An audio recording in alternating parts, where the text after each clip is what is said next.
আফ্রিকার দেশ মালাউইয়ের vice president সাউলোস চিলিমাকে বহনকারী বিমান নিখোঁজ হয়েছে।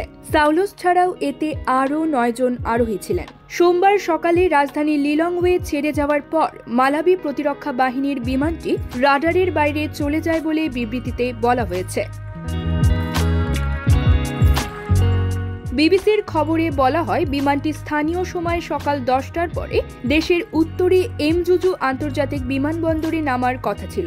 সোমবার দিনগত রাতে এক বক্তৃতায় দেশটির প্রেসিডেন্ট লাজারাস চাকভেরা জানান, অনুসন্ধান ও উদ্ধার অভিযান চলছে। বিমানটি না পাওয়া পর্যন্ত অভিযান চালিয়ে যাবে সৈন্যরা। এটি একটি হৃদয় বিদারক পরিস্থিতি। এর আগে প্রেসিডেন্ট চাকভেরা তার বাহামাস সফরে যাওয়ার ফ্লাইট বাতিল করেন। সোমবার সন্ধ্যায় ওই সফরে তার রওনা হওয়ার কথা ছিল। জেনারেল ভ্যালেন্টিনো ফিরি চাকভেরাকে জানিয়েছেন, বিমান নিখোঁজ হওয়ার কারণ এখনও জানা যায়নি। মালাবির তথ্যমন্ত্রী মোসেস কুনুকুও বিবিসিকে বলেছেন, বিমানটি খুঁজে বের করার নিবিড় প্রচেষ্টা চলছে। জানা গেছে, ভাইস প্রেসিডেন্ট চিলিমা 3 দিন আগে মারা যাওয়া দেশটির সাবেক মন্ত্রী রালফ কাসাম্বারার সমাধিতে শ্রদ্ধা জানাতে সরকারের প্রতিনিধি হিসেবে যাচ্ছিলেন।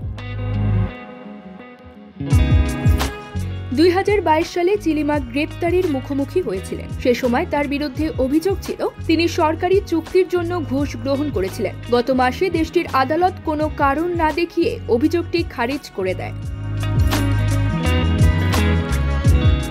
রাজনৈতিক কর্মজীবনের আগে চিলিমা ইউনিলিভার এবং কোকাকোলার মতো বহুজাতিক কোম্পানির প্রধান হিসেবে ভূমিকা পালন করেছিলেন। 51 বছর বয়সী চিলিমার 2টি সন্তান আছে। সরকারি ওয়েবসাইটে তাকে দক্ষ, কাজপাগল এবং সাফল্য লাভ করা ব্যক্তি হিসেবে বর্ণনা করা হয়েছে। 51 বছর বয়সী সাউলোস চিলিমা 2014 সাল থেকে দক্ষিণ আফ্রিকার দেশটির ভাইস প্রেসিডেন্ট।